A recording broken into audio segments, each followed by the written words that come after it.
নমস্কার সবাইকে। পরমপিতা বাবা কি জয়। আজকের আলোচ্য বিষয় হচ্ছে আমাদের জীবনে লক্ষ্য এক হওয়া উচিত। এই আমরা দৈনন্দিন জীবনে যতই কাজ করি না কেন, যদি আমাদের লক্ষ্য এক না থাকে তাহলে তার মূল্য কিছু দাঁড়ায় না। এই প্রসঙ্গে কবির জি বলেছেন, অঙ্ক বিনা কুছ হোত নেই, অঙ্ক রহে 10 গুণ।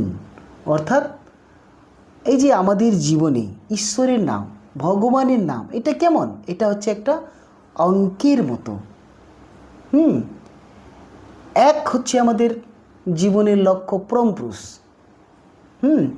একের ডান দিকে একটা শূন্য লাগাও 10 হবে, আরেকটা শূন্য লাগাও 100 হয়ে যাবে, আরেকটা শূন্য লাগাও 1000 হয়ে যাবে। অর্থাৎ কি হচ্ছে, এক একটা শূন্য 10 গুণ করে তার মূল্যটা বেড়ে যাচ্ছে।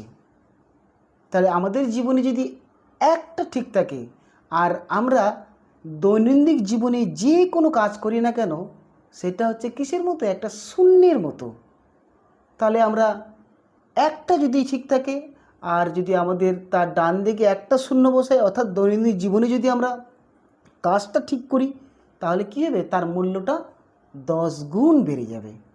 আর আমরা যদি দৈনন্দিন জীবনে যতই কাজ করি, অর্থাৎ যতই শূন্য বসাই, আর যদি আমাদের একটা ঠিক না থাকে তাহলে তার মূল্য শূন্যই থাকবে। তাহলে আমরা আজকে সবাই জেনে নিলাম যে আমরা দৈনন্দিন জীবনে যে কোনো কাজ করি না কেন আমাদের একটাকে ঠিক রাখতে হবে। তাহলে একটা কি?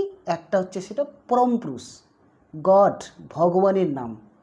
সেটাকে আমাদের ঠিক রেখে আমাদের দৈনন্দিন জীবনে যাবতীয় সব কাজ আমাদের করতে হবে। ওকে, তাহলে আমরা আজকে সবাই জেনে নিলাম যে আমাদের জীবনে একের নাম অর্থাৎ রাখতেই হবে, নচেত আমাদের মূল্য সব শূন্য হয়ে পড়বে। নমস্কার সবাই, ভালো থেকো।